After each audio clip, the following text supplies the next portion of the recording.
සියලු දෙනාට සුබ දවසක් වේවා කියලා ප්‍රාර්ථනා කරනවා. අද අපි ආරම්භ කරන්න හදන්නේ ඔබේ පෙළපතේ තියෙන ඊටම සිත් ගන්නාසුළු ඒකකයක්.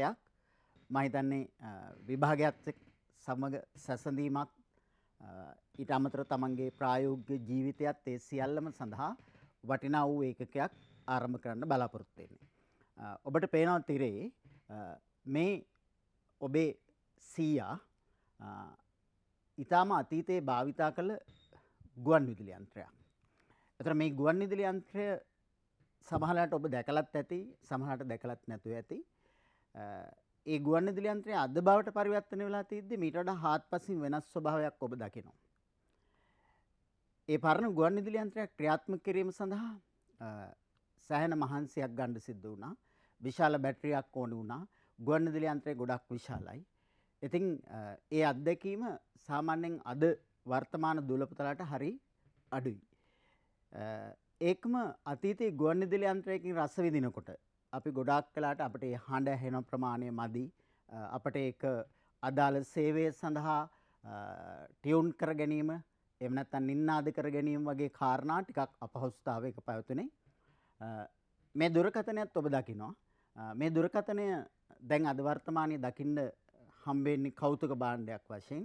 ඒතර මේක අපි හඳුන්වන්නේ සාමාන්‍යයෙන් ලෑන්ඩ් ෆෝන් එකක් කියලා අපි කතා කළා අතීතයේ කතා කළ උපකරණය. ඊට පස්සුව අපිට එනවා මොබයිල් ෆෝන් එකක්. අතීතයේදී මම හිතන්නේ දුල පුතාලා තරමක් මෑත අතීතයේ දැකලා ඇති. නමුත් ඒක ක්‍රියාත්මක කරන්න ගියහම ටිකක් විශාල ප්‍රමාණයේ දුරකථනයක් රැගෙන යාම සඳහා ජංගම දුරකථනයක් වුණාට විශාල අපහසුතාවයක පැවතුණා. එතකොට මම අද මේ පාඩම ඔබට ඉදිරිපත් කරන මේ විකාශන කාමරයේ අතීත තත්ත්වයන් ගත්තාම මේ කාටුන් එකෙන් පෙන්වන වගේ ටිකක් කරදරකාරී තත්ත්වයක්. නමුත් අද වර්තමානයේට අපි එනකොට මේ තත්ත්වයන් වෙනස් වෙලා තියෙනවා. ඒතර බලමු අපි ඒ අතීත ගුවන් විදුලිය වර්තමානයේදී වර්තමාන ගුවන් විදුලියක් බවට පරිවර්තනය වීමේදී ඒක කෙතරම් පහසු ආකාරයෙන් අපට පරිහරණය කරන්න නවීන තාක්ෂණයක් සමග කොයි ආකාරයෙන් මේවා දියුණු වීමක් සිදු වෙලාද කියන එක දුලපුතාලා අද වර්තමානයේ දකිනවා. ඔබට එහා පැත්තෙන් පෙන්නේ අතීත ගුවන් විදුලිය ක්‍රියාත්මක කිරීම සඳහා ගත්ත උත්සාහය. මෑත කාලීන ගුවන් විදුලි යන්ත්‍රයක තියෙන ඒ කියන්නේ ඩිජිටල් කියන එක සංඛ්‍යාංක තිරයක ස්වභාවය ඔබ දැන් දකිනවා. ඉතා පහසුවෙන් අද අපි මේක ක්‍රියාත්මක කරනවා.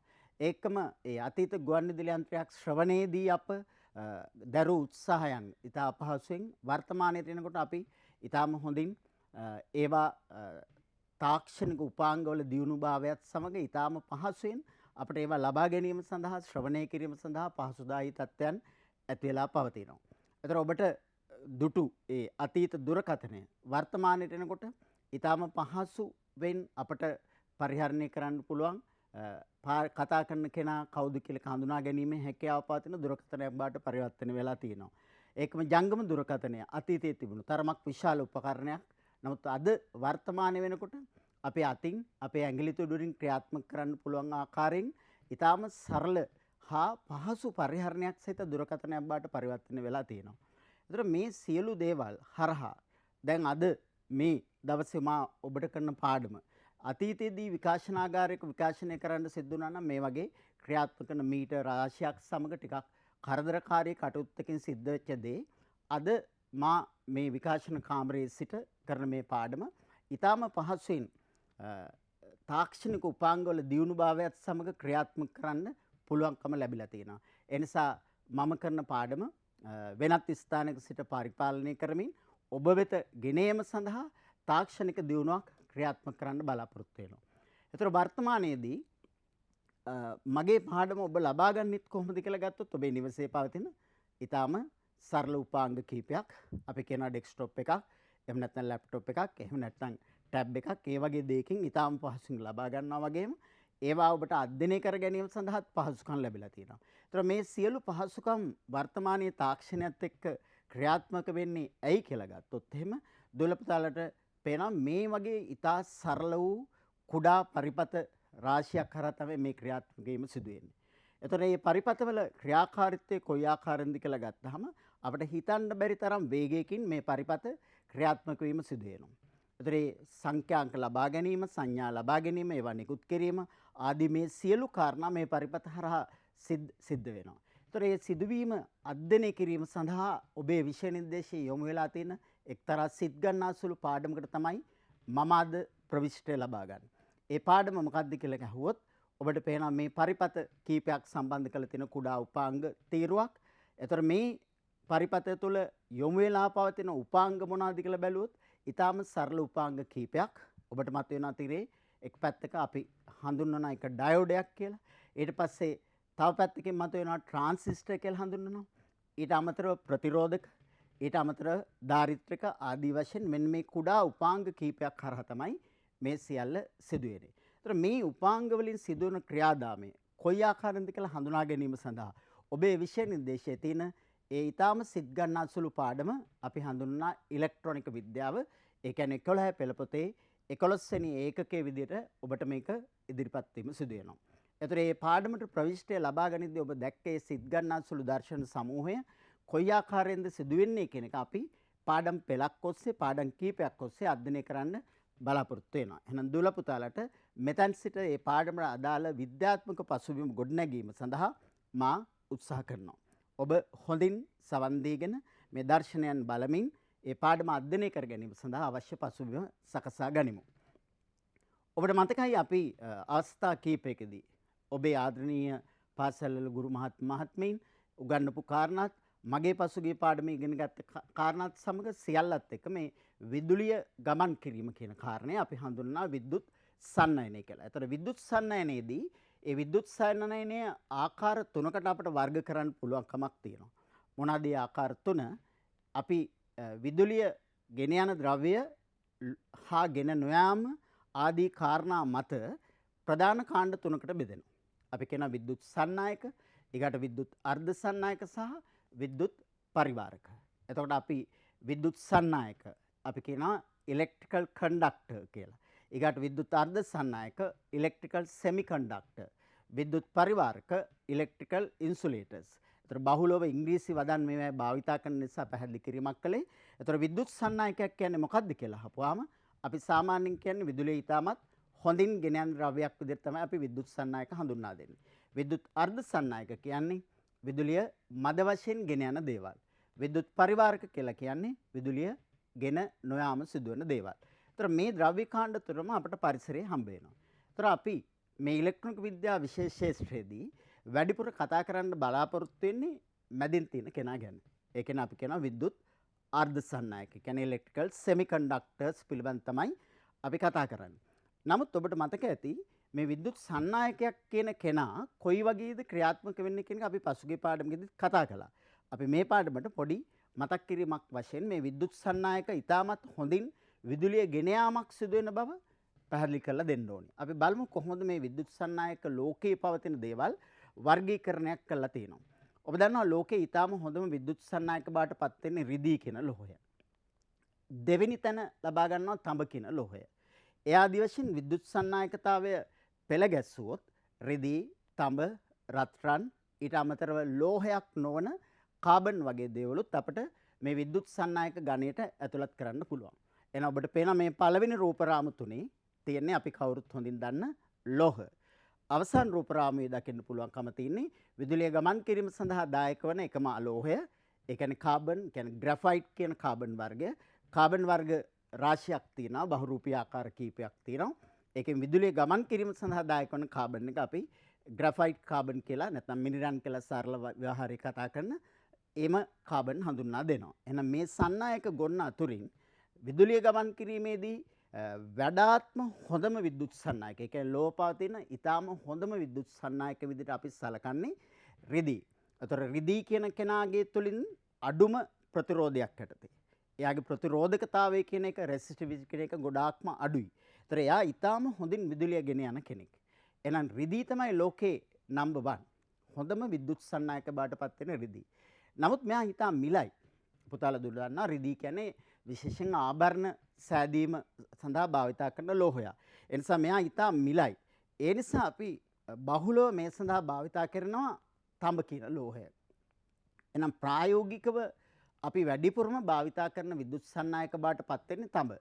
එහෙනම් තඹ තමයි දෙවෙනි හොඳම විද්‍යුත් සන්නායක බව ඔබ දන්නවා එයා මිල අඩු නිසා අපි ගොඩාක් වෙලාට වයර්ස් වල විදුලිය ගෙන යන සන්නායක ලෙස තඹ භාවිතා කරන අවස්ථා තමයි දුල පුතාලා දැකලා තියෙන්නේ.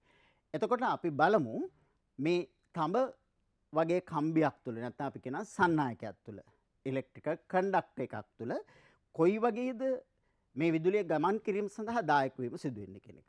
එතන පුතාලා දුල දන්නා මේ වගේ සන්නායකයක් තුල අන්තර්ගත වෙනවා අනිවාර්යයෙන්ම පරමාණු. එහෙනම් පරමාණු න්‍යෂ්ටියක් තියෙනවා. ඒ න්‍යෂ්ටිය වටා ඉලෙක්ට්‍රෝන චලනය වෙනවා. ඒ ආකාරයෙන් තමයි මේ සන්නායකයක් තුළ පරමාණු දකින්න පුළුවන්කම තියෙන්නේ. එතකොට මේ පරමාණු ගොඩාක් ළඟින් තියෙන්නේ. ඒ කියන්නේ මේ පරමාණු මෙන්න වගේ ගොඩාක් කිට්ටුවෙන් දකින්න පුළුවන්කම තියෙනවා. එතකොට ඒවැ බාහිරම කවචයේ තියෙන සංයුජතා ඉලෙක්ට්‍රෝන. පුතාලා දුර දන්න අපි රසායනික බන්ධන කියන පාඩමක් කතා කරනවා 10 දී. ඒ බන්ධන පාඩමේදී යම්කිසි පරමාණුවක බාහිරම කවචයේ තියෙන ඉලෙක්ට්‍රෝන අපි හඳුන්වනවා සංයුජතා ඉලෙක්ට්‍රෝන කියලා. අන්නේ සංයුජතා ඉලෙක්ට්‍රෝන ලෝහයක් තුලදී කොහොමද පවතින්නේ? සසම්භාවී චලිතයක්. ඒ කියන්නේ මේ ඉලෙක්ට්‍රෝන එකට පුළුවන්කම තියෙනවා. දැන් ඔබට ඔය ඊටාම වේගයෙන් දඟලන ස්වභාවයෙන් දැන් ඔය අපි තිරයක් කරා මෙහෙම ඔබට පැහැදිලි වෙන්න ඕන නිසා සරල චලනයක් තමයි අත්ත වශයෙන්ම පෙන්වන්නේ. නැත්තම් සම්පූර්ණයෙන්ම මේ තුල දකින්න පුළුවන්කම තියෙන්නේ ඊටාම වේගෙන් චලනයක්. ඒතර අපිට මේකට ගණිත වචනයක් භාවිතා කරන්න පුළුවන්.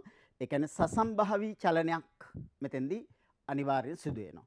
එහෙනම් ලෝහ සන්නායකයක් තුල ඇති පරමාණු වල බාහිරම කවචයේ තියෙන සංයුජතා ඉලෙක්ට්‍රෝන ඒවා සසම්භාවී චලිතයක් සිදු කරනවා. මොකක්ද මේ සසම්භාවී කියන්නේ? මේකේ ඉලෙක්ට්‍රෝන එකට පුළුවන් වෙනත් පරමාණුකට යන්න. ඒකේ ඉලෙක්ට්‍රෝන එකට පුළුවන් තවත් පරමාණුකට යන්න. ඒ නිසා මේ පරමාණු අතර ඉලෙක්ට්‍රෝන හුවමාරු වීමක් සිද්ධ වෙන්න පුළුවන්කම තියෙනවා. ඒ කියන්නේ ඉලෙක්ට්‍රෝනයක් යම්කිසි පරමාණුකට ස්වාධීන නැහැ සංයුක්තා ඉලෙක්ට්‍රෝන. ඒ කියන්නේ යාබද පරමාණු අතරට මේ ඉලෙක්ට්‍රෝන ගමන් කරන්න පුළුවන්කම තියෙනවා. අපි එවැනි අවස්ථාවක් කෙනා සසම්භාවී චලිතයක් කියලා පාවිච්චි කරනවා. එහෙනම් පරමාණුවක් තුල ඒ බාහිරම කවචයේ පවතින සංයුක්තා ඉලෙක්ට්‍රෝන මෙසේ චලනයෙන් පවතින ආකාරය බැලුවොත් සන්නායකයක් අභ්‍යන්තරයේ කොයි ආකාරයෙන්ද සිද්ධ වෙන්නේ කියන එක අපට සරල රූපයක් ලෙස මෙසේ පෙන්වන්න පුළුවන්.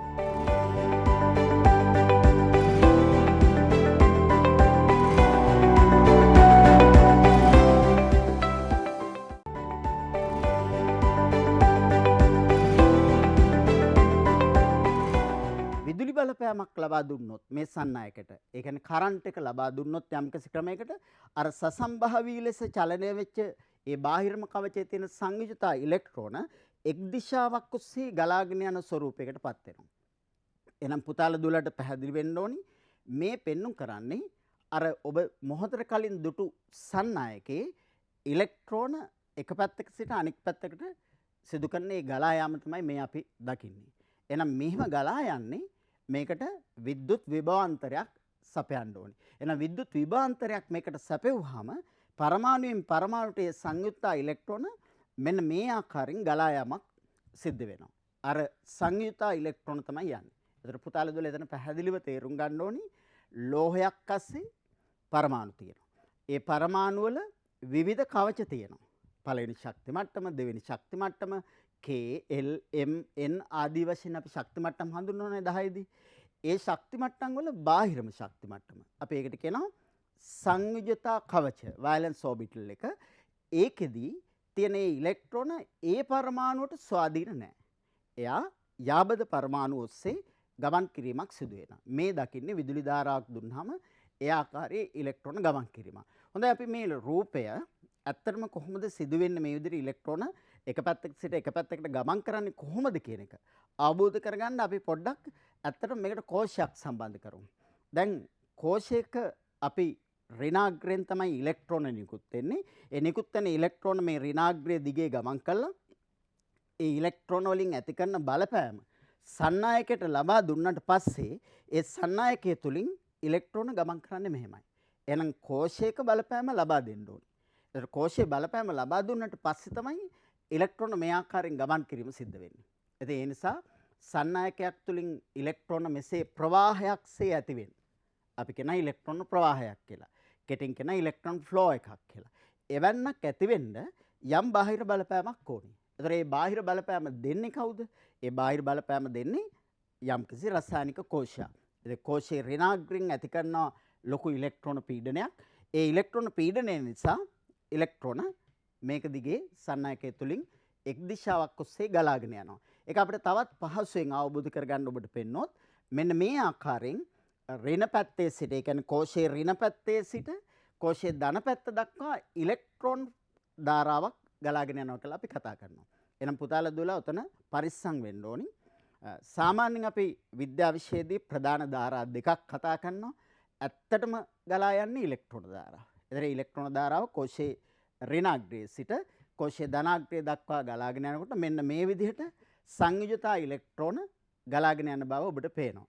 නමුත් ගැලනෝමීටරයක් අපි හයි කළොත් මේ පරිපතේට ඒ ගැලනෝමීටරයේ දර්ශකයේ ගමන් කරන ඉලෙක්ට්‍රෝන ධාරාව ගමන් කරන පැත්තට විරුද්ධව. ඒ කියන්නේ අපි ඒ ධාරාවට කියනවා සම්මත ධාරාව කියලා.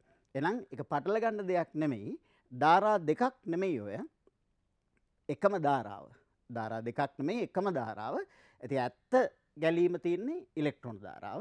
නමුත් අපිට විෂුවල් වෙන්නේ, ඒ කියන්නේ ගැලනෝමීටරයක් කරා අපිට දර්ශනය වෙන්නේ සම්මත ධාරා දිශාව. ඒක ඒ තරම් ලොකු ප්‍රශ්නයක් කරගන්න අවශ්‍ය නැහැ.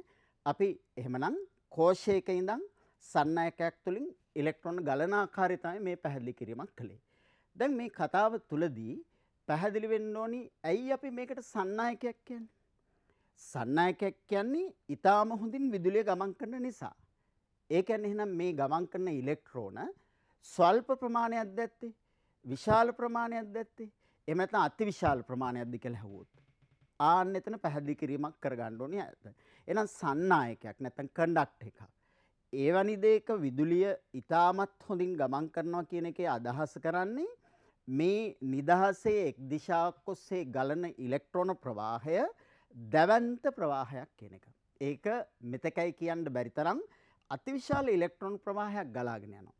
ඒක තමයි සන්නායකයක් කියලා කියන්නේ. එහෙනම් පුතාලා දුවලා පාඩමේ දැන් අපි ඉලෙක්ට්‍රොනික විද්‍යාව කොටසට යනකොට ඒකේ ප්‍රවිෂ්ඨය ලෙස අපි කම්පයා කරන්න ඕනේ, සංසන්දනය කරන්න ඕනේ. සන්නායකයක් කවුද, අර්ධ සන්නායකයක් කවුද කියලා. ඒතර මේ සංසන්දනය කිරීම සඳහා සන්නායකයක විදුලි ධාරාවත් සමග ගලා යන ඉලෙක්ට්‍රෝන ප්‍රවාහය සුළුද, මධ්‍යස්ථයිද, විශාලයිද, අතිවිශාලයිද කියලා අහුවොත් ඇත්තටම සන්නායකයේ ගලන ඉලෙක්ට්‍රෝන ප්‍රවාහය අතිවිශාලයි. ඒක දැන් නිදහස් තත්ත්වයේ පවතින සන්නායකයක ස්වභාවය මේ වගේ. ඒතර ඒ ඉලෙක්ට්‍රෝන කොහොමද යන්නේ? එහාට යනවා, මෙහාට යනවා, උඩට යනවා, පහළට යනවා. දැන් මෙන්න මේ රූපෙන් ඒක පේනවා. ඒ පැත්තේ තියෙන ඉලෙක්ට්‍රෝන එකට මේ පැත්තට එන්න පුළුවන්. මේ පැත්තේ තියෙන ඉලෙක්ට්‍රෝන එකට ඒ පැත්තට යන්න පුළුවන්. උඩ එකකට පහළට එන්න පුළුවන්. පහළ එකකට උඩට යන්න පුළුවන්. ඒතර අපි මේකට කිව්ව වචනේ තමයි සසම්භාවී චලිතය. එහෙනම් මේ ඉලෙක්ට්‍රෝන යන්නේ කොහටද කියන්න බෑ. සංයුක්ත කවචයේ තියෙන සියලු ඉලෙක්ට්‍රෝන සසම්භාවී. පුතාලා දුල දන්නවා ගණිතයේදී සසම්භාවී කියන්නේ ඕනි පැත්තකට තියෙනවා කියන එකනේ. ඕනි විදියට අහඹු ලෙස ඒ ඉලෙක්ට්‍රෝන චලිත වෙනවා. මේ මොන අවස්ථාවද? මේ තියෙන්නේ නිදහස් සන්නායකයක්. නිදහස් සන්නායකයක් කියලා කියන්නේ බාහිර බලපෑමක් නැති නිකන් මේසයක් උඩ තියෙන කම්බි කෑල්ලක් වගේ.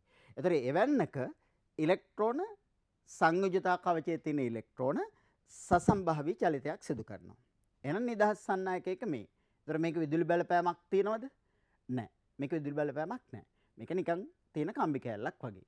හැබැයි මේකට විදුලි බලපෑමක් දුන්නොත් අර සසම්භාවීව චලිත වෙලා තිච්ච සියලු ඉලෙක්ට්‍රෝන එක් දිශාවක් ඔස්සේ ගලා යන්න පෙළඹෙනවා. දැන් මම මෙතන ඉලෙක්ට්‍රෝන 4ක් විතරක් පෙන්ලා තියෙනවා. බලන්න ඔබට පේනවා රතු පාටින් කොළ නිල් හා දම් වශයෙන් මේ ඉලෙක්ට්‍රෝන සියල්ලම මේ මොන ඉලෙක්ට්‍රෝනද? මේවා අපි හඳුන්වන්නේ අර බාහිරම කවචයේ තියෙන සංයුක්ත ඉලෙක්ට්‍රෝන කියලා. ඒ ඉලෙක්ට්‍රෝන එක් දිශාවක් ඔස්සේ ගලාගෙන යාම සිද්ධ වෙනවා. ඒ කියන්නේ ඒක අපිට පෙන්වන්න පුළුවන් මෙන්න මෙහෙම. ප්‍රවාහයක් ලෙස ගලාගෙන යනවා එක පැත්තකට. ඒතර මේ රූප දෙක කම්පයා කළොත් ඔබට පේනවා මේ රූපය අතර තියෙන වෙනස. මේකේ විදුලි බලපෑමක් නැහැ. එහෙනම් මේක විදුලි බලපෑමක් නැත්තම් සංයුක්ත කවචයේ තියෙන ඉලෙක්ට්‍රෝන තියෙන්නේ කොහොමද? එහාට මෙහාට උඩට පහළට මොකද්ද වචනය? සසම්භාවී චලිතය. ඒ කාගේද? නිදහසේ තියෙන කම්බි කෑල්ලක. නිදහසේ තියෙන සන්නායකයක. හැබැයි සන්නායකයට විදුලි බලපෑමක් දුන්නොත් මොකද වෙන්නේ? ඒ විදුලි බලපෑමක් ලබා දීමත් සමගම සන්නායකයේ පවතින අර සංයුජතා කවචයේ තියෙන ඉලෙක්ට්‍රෝන පරමාණු වල ඒවා සියල්ලම එක පැත්තට ගලනවා. එතකොට මේක සුළුපටු ප්‍රවාහයක් නෙවෙයි. මේක දැවැන්ත ප්‍රවාහයක්. මේක දැවැන්ත ප්‍රවාහයක්. එහෙනම් ඉලෙක්ට්‍රෝන එක් දිශාවක් ඔස්සේ දැවැන්ත ප්‍රවාහයක් ලෙස ගලාගෙන යාම අපි සන්නායකතාවය ලෙස හඳුන්වනවා. මේක තමයි අපි විදුලි ධාරාව කියලා පාවිච්චි කරන්නේ. එහෙනම් සන්නායකයක් කියන්නේ මොකක්ද කියන එක දැන් අවබෝධ ඇති. කවුද අපි මේ කම්පෙයා කරන්න යන්නේ සස්දන්න යන්නේ? අර්ධ සන්නායක. ඉලෙක්ට්‍රොනික විද්‍යාවේදී පුතාලා දුවලා දන්නවා අපිට ගොඩාක්ම වැදගත් වෙන්නේ අර්ධ සන්නායක. ඒ කියන්නේ සෙමිකන්ඩක්ටර්. එවන්නක් මොන වගේද කියලා බලන්න අපි උත්සාහ කරලා බලමු. එහෙනම් මේ මතකයේ දැන් හොඳින් තියාගන්නයි කියලා මම විශ්වාස කරනවා. මොකද්ද? නිදහස් තත්ත්වයේ තියෙන සන්නායකයක බාහිරම කවචයේ පවතින සංවිජිතා ඉලෙක්ට්‍රෝන සසම්භාවී චලිතයක් සිදු කරනවා. හැබැයි එයාට විදුලි බලපෑමක් ලබා දුන්නාට පස්සේ ඒ ඉලෙක්ට්‍රෝන ඒ සසම්භාවී චලිතමින් සියලු ඉලෙක්ට්‍රෝන එක් දිශාවක් ඔස්සේ මෙසේ ගලාගෙන යන්න පෙළඹෙනවා. අන්නේ ගලාගෙන යාම දැවැන්ත ප්‍රවාහයක් ලෙස මෙසේ ගලාගෙන යාම අපි විදුලි ධාරාවක් ලෙස හඳුනා ගන්නවා. දැන් ඔය මතකය හිතේ තියාගෙන මේ මතකය අයින් කරන්න බෑ. දැන් පාඩම අද අහගෙන ඉන්නවනේ හොඳින්. ඒතර ඒ අහගෙන ඉන්නකොට මේ මතකය අයින් කරන්නේ නැතුව මේ මතකය හිතේ තියාගන්න. එහෙනම් සර් තව එකවරක් කියලා මම යනවා සෙමිකන්ඩක්ටර් එක නැත්නම් අර්ධ සන්නායකයත් එක්ක සංසන්දනය කරන්න. එහෙනම් සන්නායකයක ඒ කියන්නේ තඹ වගේ රිදී වගේ කම්බියක නිදහස් ඉලෙක්ට්‍රෝන දැවැන්ත ප්‍රවාහයක් පවතින බව මතක තියාගෙනම අපි අර්ධ සන්නායකයක් කම්පෙයා කරන්න බලමු. එහෙනම් මේ නැවත පෙන්වන්නේ ඔබේ මතකයේ හොඳින් තියාගන්න ඕනි ඉලෙක්ට්‍රෝන ප්‍රවාහයක් දැවැන්ත ලෙස එක් දිශාවකට ගලාගෙන යාම අපි තම කම්බියක රිදී කම්බියක සන්නායකයක සන්නායකතාවයේ ලෙස විද්‍යා විෂයේදී හඳුන්වා දෙනවා. මේ තින්නේ ඒ කියන කතාව අවසාන මතකයේ ලෙස හිතෙන් තියාගෙන අපි අර්ධ සන්නායකත් එක්ක මේක කම්පෙයා කරන්න බලමු. විදුලි ධාරාව අර්ථ දැක්වීම අපි 10 පන්තිදී ඉගෙන ගන්න කොටස නැවත මතක් කිරීමක්. එහෙනම් විදුලි ධාරාවක් ඒක දිශා ඉලෙක්ට්‍රෝන ප්‍රවාහයක් ලෙස අපි හඳුන්වා දීමක් කරනවා. එහෙනම් ඒ කරුණුත් අරගෙන මම ඉලෙක්ට්‍රොනික විද්‍යාවේදී ප්‍රධානතම නියමුවා. ඒ කියන්නේ අර්ධ සන්නායක කියන කෙනා අධ්‍යයනය කරන්න උත්සාහ ගන්නවා. සන්නායකයක් හා අර්ධ සන්නායකයක් අතර ධාරා ගැලීමේ වෙනස. දැන් මේක තමයි අපිට ඉලෙක්ට්‍රොනික විද්‍යාවට ගොඩාක්ම වැදගත් වෙන දේ. අපි අධ්‍යයනය කරලා බලමු මේ දෙන්න අතර තියෙන මොකක්ද තියෙන වෙනස කියන එක. විද්‍යුත් සන්නායකයක් කියන්නේ විදුලිය හොඳින් ගෙන යන දෙයක්. ඒක දැන් දන්නවනේ. එහෙනම් විද්‍යුත් අර්ධ සන්නායකයක් කියන්නේ විදුලිය මද වශයෙන් ගෙන යන දෙයක්. එතකොට මේක කොහොමද වෙන්නේ? දැන් ඔබ පළවෙනි කාර්යය ජයග්‍රහණය කළා. ඒ කියන්නේ සන්නායකයක් තුලින් විදුලිය යන්නේ කොහොමද කියන එක දැන් තේරුම් ගත්තා. අතිදැවැන්ත, අතිවිශාල ඉලෙක්ට්‍රෝන ප්‍රවාහයක් එක පැත්තට යාම. එතකොට විද්‍යුත් අර්ධ සන්නායකයක විදුලිය මද වශයෙන් යන්නේ කොහොමද කියලා දන්නවා. නමුත් තාම ඒකේ අභ්‍යන්තර කතාව දන්නේ නැහැ. මේ ඉලෙක්ට්‍රොනික විද්‍යා පාඩමේදී තමයි පුතාලා දුවලා ඔක මුල්වරට ඉගෙන ගන්න. ඊටාම අලුත්ම අත්දැකීම් තියෙන වින්දනීය කොටසක් අපි පොඩ්ඩක් බලමු. එහෙනම් විද්‍යුත් අර්ධ සන්නායකයක් කොහොමද මද වශයෙන් විදුලිය ගෙන යන්නේ කියන එක. අපි ඒ සිද්ධිය හඳුනා ගන්න දැන් මෙතන සිට ඉස්සරහට පාඩම ඒ පැත්තට හරවනවා. ඒ කියන්නේ ඉලෙක්ට්‍රොනික විද්‍යාවේ පාවිච්චි කරන අර්ධ සන්නායක නැත්නම් සෙමිකන්ඩක්ටර් එකක් කොහොමද විදුලිය මද වශයෙන් ගෙන යන්නේ කියන්නේ අධ්‍යයනය කරන්න උත්සාහ කරනවා. දැන් විද්‍යුත් අර්ධ සන්නායක කියලා සලකන්නේ මොනවාද? මතකද ඔයගොල්ලන්ට? ඔව් ආවර්තාවකයේ විශේෂයෙන්ම 4 වෙනි කාණ්ඩේ කාබන් ඇරෙන්න කාබන් කෙනෙක් කෙනා ඇරෙන්න. එතනින් පල්ලෙහා ඉන්න සමාජිකයෝ බොහොමයක් අපි සලකන්නේ අර්ධ සන්නායක කියලා. එහෙනම් ඒ අර්ධ සන්නායක ප්‍රධාන ආකාර දෙකකට අපි යනවා. එකක් තමයි නිසංග අර්ධ සන්නායක. නිසංග කියන්නේ කලවම් වෙච්චි නෑ කියන එක. ඒ කියන්නේ ඊටාම පිරිසිදු තනි ශුද්ධ අර්ධ සන්නායක අපි. අනිත් එක හඳුන්වනවා බාහ්‍ය අර්ධ සන්නායක කියලා. ඒ බාහ්‍ය අර්ධ සන්නායක කියලා කියන්නේ පිටින් බාහිර දෙයක් ඒකට දාලා අසංසුද්ධ කරලා. එතන මේ වචන දෙකේ අපහසුතාවයක් තියෙනවා නම් පුතාලා දුවලට හොඳම දේ සරලව මතක තියාගන්න විද්‍යුත් අර්ධ සන්නායක ආකාර දෙකකට බෙදෙනවා. නිසංග කියන්නේ ශුද්ධ කියන එක. ඒ කියන්නේ පිරිසුදුයි. කිසි දෙයක් නැහැ. ඒ අර්ධ සන්නායක ද්‍රව්‍ය විතරයි. බාහ්‍ය කියන්නේ අපිරිසුදුයි කියන එක. ඒ අපිරිසුදු කරලා තින්නේ අපිමයි. ඒ කියන්නේ විද්‍යාඥයින් තාක්ෂණය භාවිතා කරලා ඒ බාහ්‍ය අර්ධ සන්නායක හදලා තිනවා යම් හේතුවකට. අද අපි පාඩමදී ඒක ඉගෙන ගන්නවා. එහෙනම් අර්ධ සන්නායක ප්‍රධාන ආකාර දෙකකට අපි කඩනවා. නිසංග අර්ධ සන්නායක සහ බාහ්‍ය. ඒතර මං කව සරලව මතක තියාගන්නවා නම් නිසංග කියන්නේ සුද්ධ කියන එක, පියෝ කියන එක. බාහ්‍ය කියන්නේ පිටින් යමක් කලවම් කරලා තියෙන. ඒතර කලවම් කරන්නේත් වෙනත් මූලද්‍රව්‍යයක්. එහෙනම් අපි බලමු ඉස්සෙල්ලා මේ නිසංග අර්ධ සන්නායක මොනවද කියලා හොයාගන්න.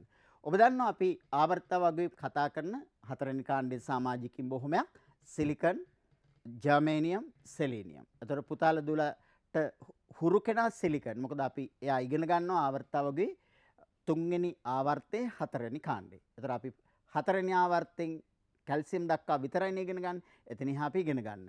ඒතර ඊට පහලින් තමයි මේගොල්ලෝ ඉන්නේ. ජර්මේනියම් සහ සිලිකන්, සෙලීනියම් කියන අය ඊට පහලින් ඉන්නේ. එහෙනම් සිලිකන්, ජර්මේනියම්, සෙලීනියම් මේවා තමයි අර්ධ සන්නායක. ඒ කියන්නේ මද වශයෙන් විදුලි ගෙනෙනවා. මේවා සුද්ධයි. වෙන කිසිම දෙයක් නැහැ. තනි තනියෙන් ඉන්න නිසා අපි ඒවට කියනවා නිසංග අර්ධ සන්නායක කියලා. එතකොට බාහ්‍ය අර්ධ සන්නායක කියලා කියන්නේ ආවර්තිතාවගේ තුන්වෙනි කාණ්ඩය හා පස්වෙනි කාණ්ඩයේ තියෙන මූලද්‍රව්‍ය විද්‍යාඥයින් විසින් තාක්ෂණික ශිල්පීන් විසින් අර පිරිසිදු අර්ධ සන්නායකයට කලවම් කරනවා. එතකොට තමයි බාහ්‍ය බවට පත් වෙන්නේ. එතකොට තේරුම් ගන්න ඕනේ මේ දෙකෙන් ස්වභාවිකව හම්බෙන්නේ මේක නිසංග. එතකොට අපිට ඕනි විදිහට යා හරව ගන්න අපි පාලනය කරලා හදාගන්න කෙනා තමයි බාහ්‍ය අර්ධ සන්නායක. ඒතර බාහ්‍ය අර්ධ සන්නායක කියන්නේ මිනිසා විසින් පාලිත තත්වයටදී ක්‍රමානුකූලව නිර්මාණය කරන අශුද්ධ කිරීමක්. ඒ අශුද්ධ කිරීම සඳහා තෝරාගෙන ඇත්තේ හිතුමතේ දේවල් නෙමෙයි යම් හේතු මත ආවර්තවගේ තුන්වෙනි කාණ්ඩය හා ආවර්තවගේ පස්වෙනි කාණ්ඩය. ඒතර ඇයි මේ දෙන්නම තෝරගන්නේ? ඔබට අද ඒක විසඳ ගන්න පුළුවන් මේ පාඩමත් සමගම කොහොමද ඒක ඒ දෙන්නාම පාවිච්චි කරලා තියෙන්නේ කියන එක. එහෙනම් අපි ඉස්සෙල්ලා බලමු බාහ්‍ය අර්ධ සන්නායක වලට යන්න පෙර මේ නිසංග අර්ධ සන්නායකයකට ඇයි ඒ නම දෙන්නේ? මොකද්ද නම? අර්ධ සන්නායක. ඒ කියන්නේ මොකද්ද? මද වශයෙන් විදුලිය ගෙන යන ද්‍රව්‍ය. එහෙනම් මද වශයෙන් විදුලිය ගෙන යනවා නම් කොහොමද ඒක ගෙනියන්නේ? ඔබට මතක ඇති සන්නායකයක විදුලිය ගමන් කළේ දැවැන්ත ඉලෙක්ට්‍රෝන ප්‍රවාහයක් කරා. එහෙනම් සන්නායක හරහා විදුලිය ගමන් කළේ දැවැන්ත ඉලෙක්ට්‍රෝන ප්‍රවාහයක් කරානේ. සුළුපටු නෑ ඒක. තව විශාලයි. ඒ නිසා මේකට සන්නායකය කියලා කිව්වා. ඒතර අර්ධ සන්නායකයක් කියන්නේ විදුලිය මද වශයෙන් යන්නේ. එහෙනම් අපිට පොඩි නිකන් ඉඟියක් ගත්ත හැකි පුතාලා දුලට. එහෙනම් මෙයාගේ මද වශයෙන් නම් විදුලිය යන්නේ ඒ සඳහා සහභාගී වෙන ඉලෙක්ට්‍රෝන ප්‍රමාණය අඩුවක් ඇති වගේ දෙයක් හිතාස්සේ ඇති. අපි ඒක ඇත්තද කියලා හොයා බලන්න අපි ඉස්සෙල්ලාම නිසංග අර්ධ සන්නායකයක තත්ත්වය සොයා බලමු. නිසංග අර්ධ සන්නායක.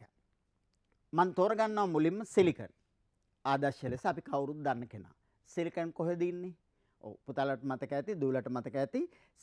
සිලිකන් ඉන්නේ අපි ආවර්තතාව වගේ ඉගෙන ගන්න මූලද්‍රව්‍ය 20 ASCII.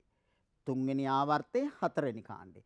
එහෙනම් මම සිලිකන් පරමාණුවක් ගත්තොත් එයාගේ රූප සටහන අපට අඳින්න පුළුවන්. ජර්මේනියම් අපි එයා ඉන්නේ හතරවෙනි කාණ්ඩේ. නමුත් අපි කතා කරන හරිය නෙමෙයි. ඒ කියන්නේ අපි කතා කරන මූලද්‍රව්‍ය 20යිනේ සාමාන්‍ය පෙළ මට්ටමේදී. ඒක ඉක්මවා ගිහින් පල්ලෙහා ඉන්නේ ආවර්තතාවගේ. ඊගාට සෙලීනියම්ත් එහෙමයි. ඒතර අන්තිම දෙන්න ඒ කියන්නේ ජර්මේනියම් සහ සෙලීනියම් අර්ධ සන්නායක. නමුත් අපි කතා කරන ආවර්තතාවගේ මූලද්‍රව්‍ය 20 ASCII ඒ දෙන්න නෑ සිලිකන් විතරයි ඉන්නේ. එහෙනම් මෙයා විතරක් සිලිකන් විතරක් අරගෙන අර්ධ සන්නායකයක කොහොමද කතාව කියන එක හැසිරෙන්නේ කොහොමද? එයා කොහොමද මද වශයෙන් විදුලිය යන්නේ කියන එක පැහැදිලි කරන්න උත්සාහ කරනවා අපි දන්න කෙනා අරගෙන. ඔබට පුළුවන් ද සිලිකන් පරමාණු ක්‍රමාංකය 14යි. එහෙනම් පරමාණු ක්‍රමාංකය 14යි නම් සිලිකන් වල. ඒ සිලිකන් වල න්‍යෂ්ටි ඇඳලා කවච කීයක් අඳින්න ඕනේද? ඔව් සාමාන්‍යයෙන් කාමර උෂ්ණත්වයේදී මද වශයෙන් විදුලිය ගෙන යන හින්දා තමයි මෙයාට අර්ධ සන්නායක කියලා කියන්නේ. එතකොට මේ සිලිකන් පරමාණුවක් උදව් කරගෙන එයාගේ මේ මද වශයෙන් විදුලිය ගෙන යාම කොහොමද සිදුවෙන්නේ කියලා ඉගෙන ගන්න දැන් ආස ඇතිනේ. ඒකට හේතුව ඒක තමයි අද පාඩමේ ප්‍රධාන ඉලක්කය. ඉලෙක්ට්‍රෝන විද්‍යාවේ පළවෙනි ලෙසන් එක අද දවසේ ඔබට හම්බෙන්නේ. එහෙනම් පළවෙනි කොටසේ ප්‍රධාන ඉලක්කය මේකේ අර්ධ සන්නායක බව හඳුනා දීම. ඒ සඳහා මම තෝරගන්නවා ඔබ ඔය කතා කරන අපි දන්න මේ සිලිකන් පරමාණු. දැන් පරමාණු ක්‍රමාංකය 14යි කියවනේ. එහෙනම් බලන්න පරමාණු ක්‍රමාංකය 14යි නම් පළවෙනි කවචයේදී ඉලෙක්ට්‍රෝන 2යි. මේ බලන්න පළවෙනි කවචයේ ඉලෙක්ට්‍රෝන 2යි. ඊගාට දෙවෙනි කවචයේ ඉලෙක්ට්‍රෝන කීයක් තියෙනවද? 8ක් තියෙනවා. මේ තියෙන දෙවෙනි කවචයේ තියෙන 8. එහෙනම් 2යි 8යි 10යි. ඒතර 14ක් වෙන්න බෑ. ඒතර තුන්වෙනි කවචය නම් ඉලෙක්ට්‍රෝන 4ක් තියෙනවා. හොඳට ගණන් ගන්න බලන්න. ඉලෙක්ට්‍රෝන 4ක් තියෙනවා තුන්වෙනි කාචේ. එහෙනම් මේ තියෙන්නේ සිලිකන් පරමාණු. එතකොට මේ සිලිකන් පරමාණුවේ බාහිරම කවචයට කිව්ව නම් මොකද්ද? ඔබට මතකයි කලිනුත් පාවිච්චි කළා මම සංයුජතා කවචය. එහෙනම් මේ සංයුජතා කවචේ ඉලෙක්ට්‍රෝන 4යි තියෙන්නේ. එතකොට ඉලෙක්ට්‍රෝන 4ක් තියෙනවා නම් සංයුක්තා කවචේ. මොකද සංයුක්තා ගැන අපි කතා කරන්න පුතාලා දුලට මතක ඇති. රසායනික බන්ධන හැදෙනකොට. ආයනික බන්ධන සහ සංයුජ බන්ධන හැදෙනකොට. එතකොට මේ හතරවෙනි කාණ්ඩයේ කෙනෙක් ආයනික බන්ධන හදන්න යන්නේ නැහැ. එයා හදන්නේ සහ සංයුජ බන්ධන. එහෙනම් මේ ඉලෙක්ට්‍රෝන 4 මේ සිලිකන් වල මොන විදිහටද බැඳෙන්නේ කියලා අපි පොඩ්ඩක් අධ්‍යයනය කරලා බලමු.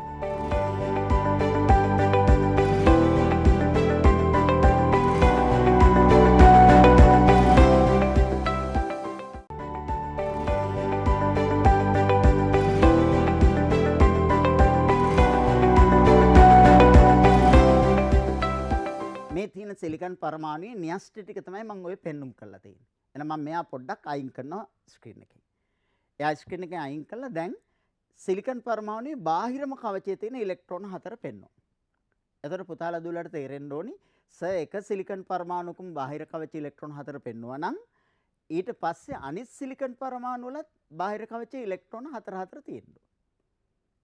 එහෙනම් ආයි පෙන්වුවොත් මේ තියෙන එක සිලිකන් පරමාණුක තියෙන ඉලෙක්ට්‍රෝන 4 එහෙනම් අනිත් සිලිකන් පරමාණු වලත් බාහිරම කවචයේ ඉලෙක්ට්‍රෝන 4 තියෙනවා. දැන් මොකද වෙන්නේ? ඉලෙක්ට්‍රෝන 4ක් තියෙන පරමාණුට ඉලෙක්ට්‍රෝන 4 දෙන්න පුළුවන්ද? පිටින් ගන්න පුළුවන්ද? ඒ කියන්නේ ආයනික බන්ධන හැදීමේ හැකියාවක් තියෙනවද? ඔව් පුතාලා දුල දන්නවා හතරවෙනි කාණ්ඩයේ අය ආයනික බන්ධන හදන්න නැඹුරු වීමක් වෙන්නේ නැහැ. එහෙනම් මොකද වෙන්නේ මේගොල්ලෝ? සහ සංයුජ ලෙස යාබද පරමාණු සමග බැඳෙනවා. කොහොමද බැඳෙන්නේ මේ බලන්න? සිලිකන් යාබද ඉලෙක්ට්‍රෝනයත් එක්ක බැඳෙනවා. අනිත් පැත්ත එකත් එක්ක බැඳෙනවා. අනිත් පැත්ත එකත් එක්ක බැඳෙනවා. අනිත් පැත්ත එකත් එක්ක බැඳෙනවා. දැන් එයාගේ අෂ්ටකේ හරි මැද තියෙන සිලිකන්ගේ. එතකොට මේවැනි බැඳීමක් අනිත් දේවල් තුලත් වුණොත් අනිත් පරමාණු වලත් ඔය වගේ බැඳීමක් වෙනවා. ඒ කියන්නේ මේ ආකාරයෙන් බැඳෙනවා. දැන් පුතාලා දුවලට තේරෙන්න ඕනි. එහෙනම් මෙතන මේ මොකද්ද හැදිලා තියෙන්නේ?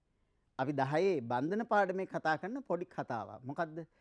පරමාණු අතර සහසංයුජ ලෙස ඉලෙක්ට්‍රෝන පවතිමින් සැකිල්ලක් නිර්මාණය වෙලා තියෙනවා. ජ්‍යාමිතික හැඩතලයක් මතුවලා තියෙනවා. වෙන විදිහට කිව්වොත් ඔයගලන්ට මතක ඇති ස්පටිකයක් නිර්මාණය වෙලා තියෙනවා. මොකටද අපි ස්පටිකයකට කියන්නේ? රසායන විද්‍යාවේදී 10දී අපි කියනවා දැලිසක් කියලා. එහෙනම් මේ නිර්මාණය වෙලා තියෙන්නේ සිලිකන් දැලිස. සිලිකන් දැලිස එන රසායන විද්‍යාවේදී අපි දැලිස කියන දෙයට සාමාන්‍ය ජීවිතයේදී කියන්නේ මොකද්ද? ස්පටිකය කියලා, ක්‍රිස්ටල් එකක් කියලා. ඊගොල්ල සාමාන්‍ය මිනිස්සු කියනවා කැටයක් කියලා. එහෙනම් මේ සිලිකන් කැටයක්. නැත්නම් ලිඛිතව කිව්වොත් සිලිකන් ස්පටිකයක්. එහෙම නැත්නම් සිලිකන් දැලිසක්. දැලිස කියන්නේ රසායන විද්‍යාවේදී. එහෙනම් සිලිකන් කියන මූලද්‍රව්‍ය ඔන්න දැන් පාඩමේ හොඳම හරිය ඉන්නේ අර්ධ සන්නායකතාව හඳුනා ගැනීමට. මේ සිලිකන් කියන මූලද්‍රව්‍ය ස්වභාවික පරිසරයේ ඉන්නේ යාබද සිලිකන් පරමාණු සමග බැඳිලා. එයාට මතක ඇති ඉලෙක්ට්‍රෝන 4ක් තිබුණා එයාගේ වටේ. ඒ 4 යාබද සිලිකන් පරමාණුත් තියෙන ඉලෙක්ට්‍රෝන 4ත් එක්ක සහසංයුජ ලෙස බැඳෙනවා. බැඳිලා මුළු ස්පටිකයේ පුරාම මෙසේ සහසංයුජ බන්ධන නිර්මාණය කරනකොට අපි ඒකට කියනවා සිලිකන් කැටයක්. සිලිකන් ස්පටිකයක්. සිලිකන් දැලිසක්. එහෙනම් සිලිකන් දැලිසක් මේ තියෙන්නේ.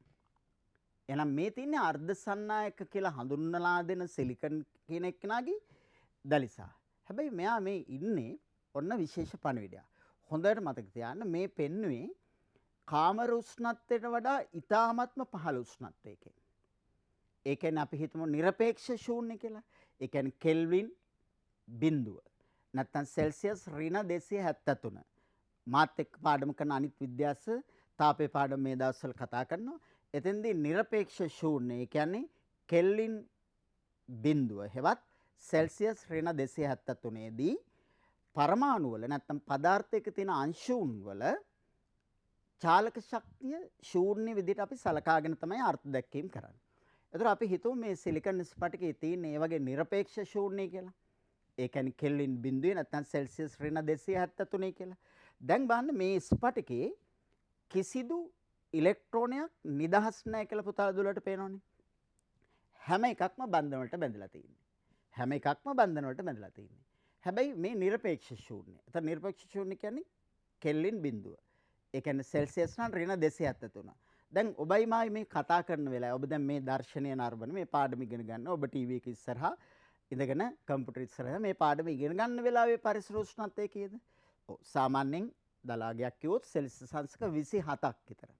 ඒ කියන්නේ කෙල්වින් කිව්වොත් 300ක් විතර. 273ක් එකට එකතු වෙනවනේ.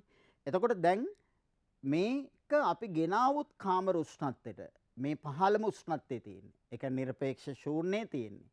ඒ කියන්නේ කෙල්වින් බිඳුවේ. එහෙම නැත්නම් සෙල්සියස් -273 තියෙන මේ ඉතාම අඩු උෂ්ණත්වයේ තියෙන ස්ෆටිකය තුල නිදහස් ඉලෙක්ට්‍රෝන නැත.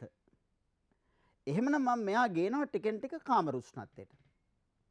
මේ ඉතාමත් අඩු උෂ්ණත්වයක නිදහස් ඉලෙක්ට්‍රෝන නැහැ. එහෙනම් මම මෙයා ක්‍රමක්‍රමයෙන් කාමර උෂ්ණත්වයට ගේනවා. මේ ස්ෆටිකය තුළට තාපය සපයනවා. එහෙනම් අපි පොඩ්ඩක් බැලුවොත් මේ ස්ෆටිකයට මේ විදිහට තාප ශක්තිය සැපෙවුවොත් මේ ස්ෆටිකයට හොඳට බලන්න. අර කහ පාටින් ආවේ තාප කිරණයක් ඇවිල්ලා මේ ස්ෆටිකයේ ඉලෙක්ට්‍රෝනට ඒ ශක්තිය ලබා දීලා ඒ ඉලෙක්ට්‍රෝනය පන්නනවා බන්ධනේ. ඔබට පේනවා හොඳට බැලුවොත් තාපාරක් පෙනේ. ඔන්න ශක්තිය එනවා. ඇවිල්ලා ඒ ඉලෙක්ට්‍රෝනයට ශක්තිය දීලා ඉලෙක්ට්‍රෝනය පන්නනවා. ඒ කියන්නේ ලස්සන කතාවක් මේක අස්සේ තියෙනවා. මොකක්ද ඒ කතාව? කාමර උෂ්ණත්වයට අර්ධසන්නායක ස්ෆටිකයක් එනකොට ඒ කාමර උෂ්ණත්වයේ තියෙන තාපය හේතුවටගෙන ඒ අර්ධසන්නායක ස්ෆටිකයේ බන්ධනවල තියෙන සමහර ඉලෙක්ට්‍රෝන එළියට පනිනවා. ඔන්න හොඳ කතාවක්. එහෙනම් අපි මේක තවත් සමීපව අධ්‍යයනය කළොත් බාහිරින් ලැබිච්ච තාප ශක්තිය.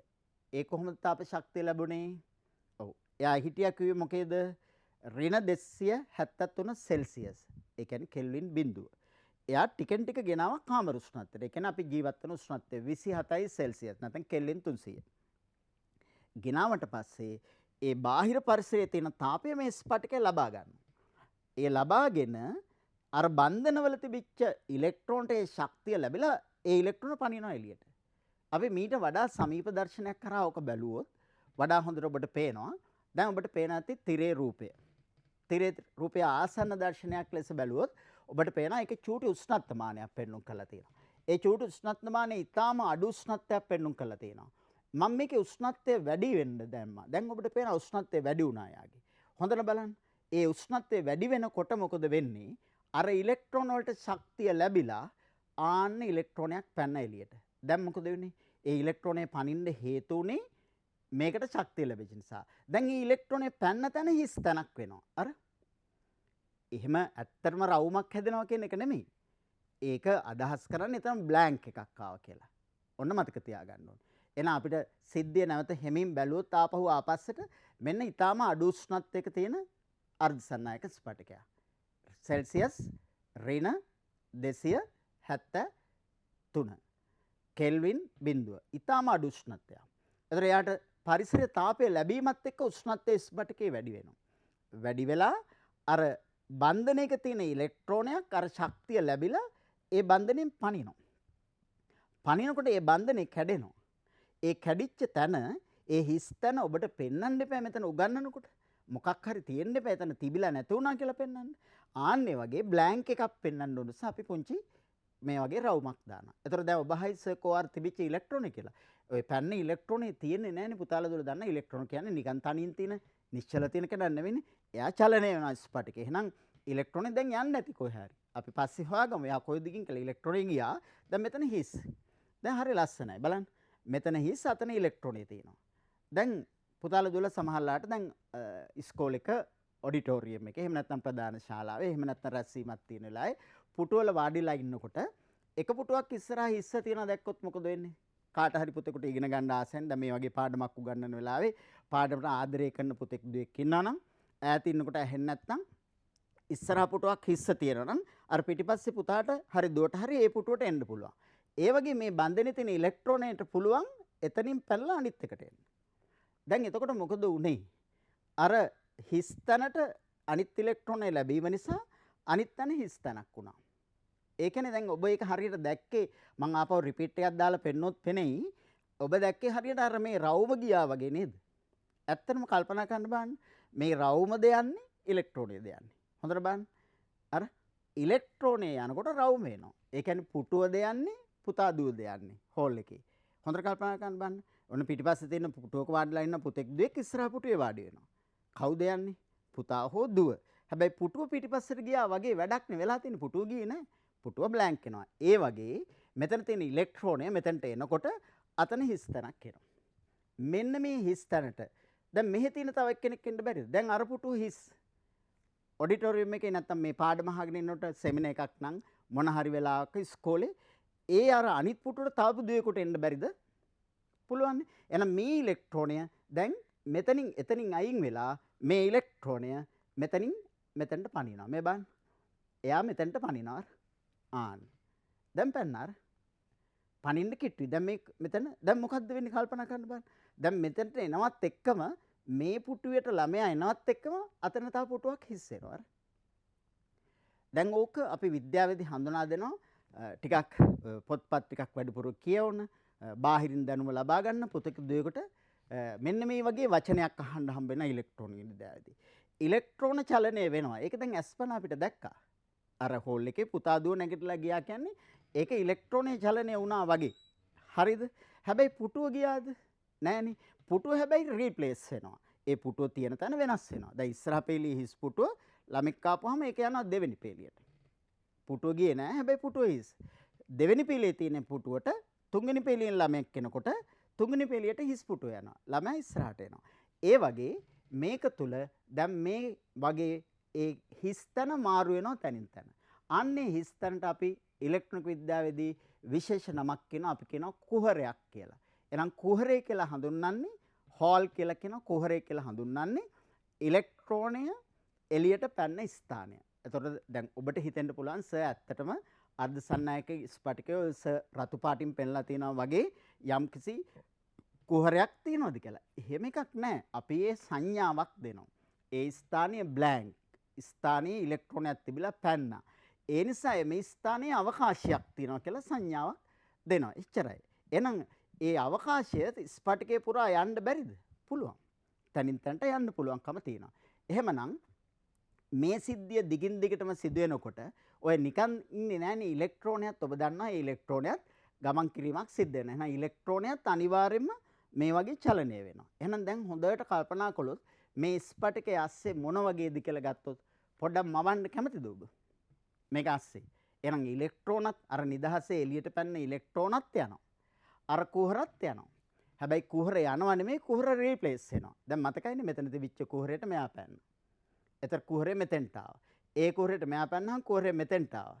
ඒ කුහරේ දැන් මෙතන.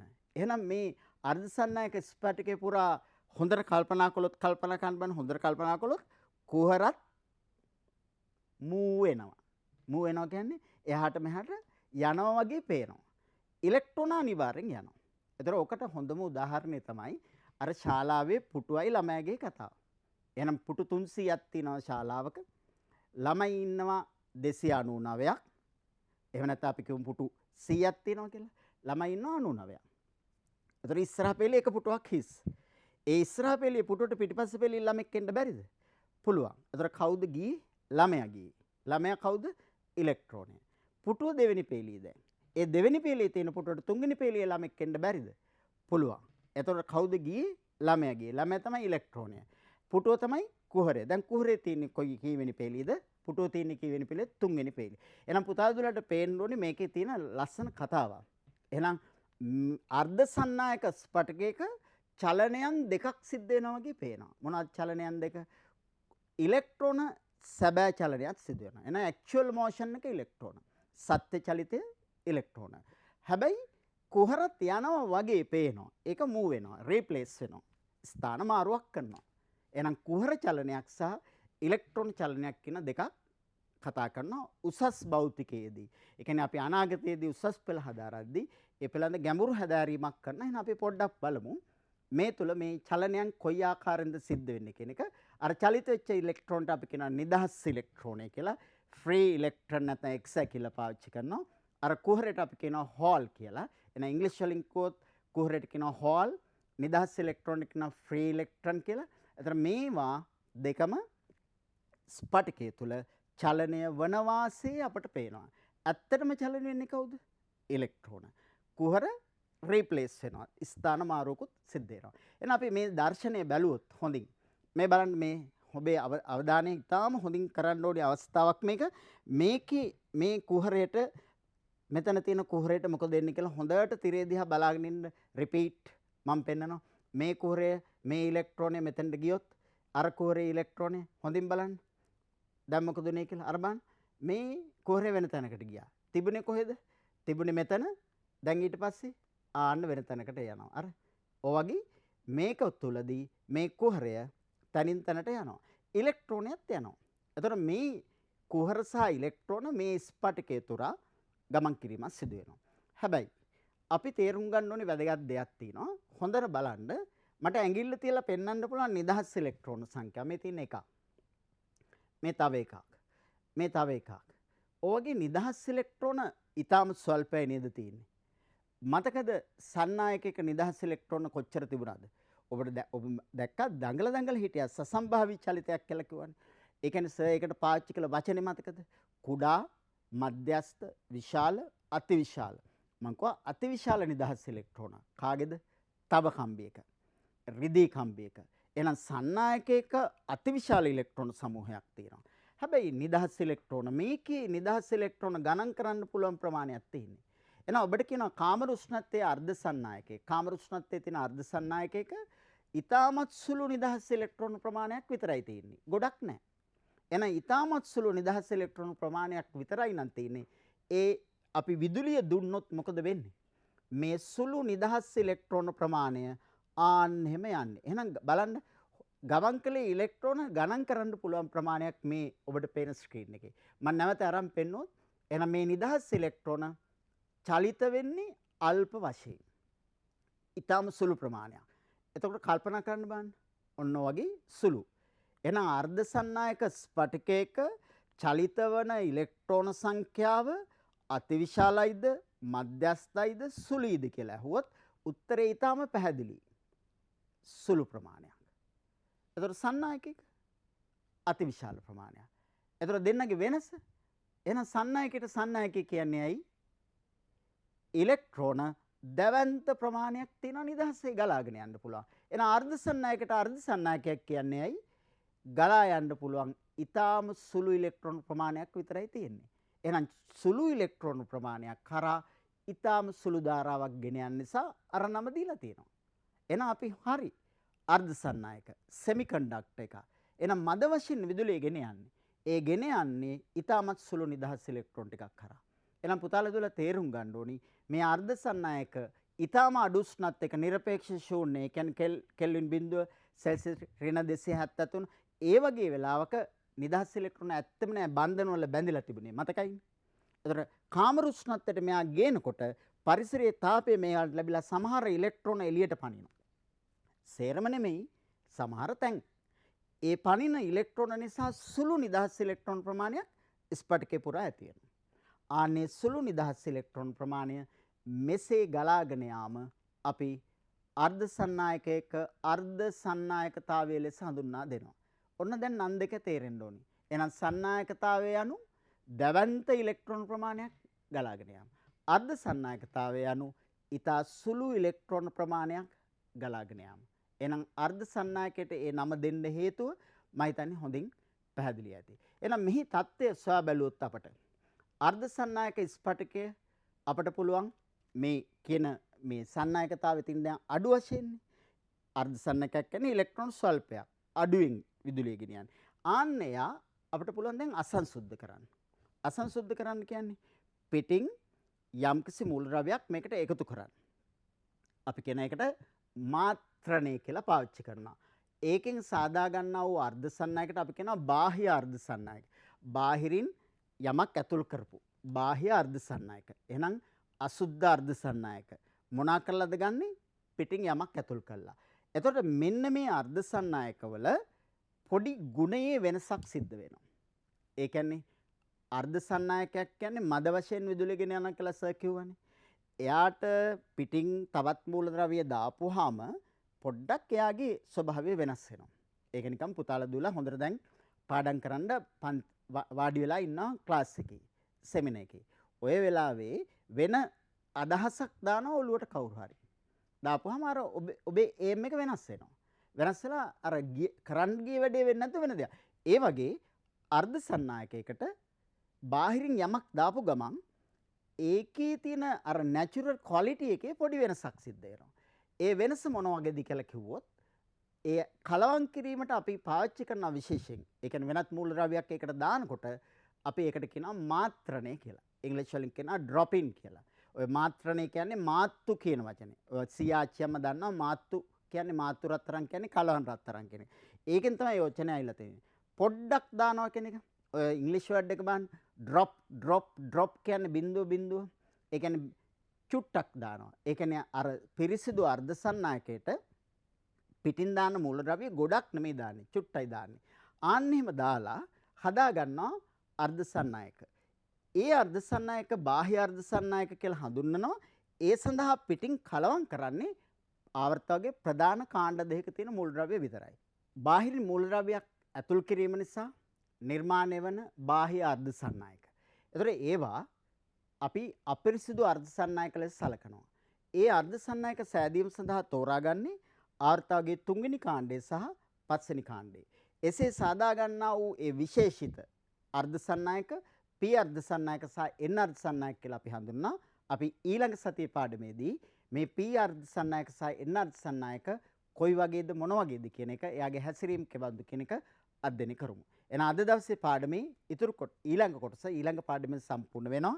එහෙනම් දුලප්තලට සුබ දවසක් වේවා කියලා ප්‍රාර්ථනා කරනවා. ආයුබෝවන්.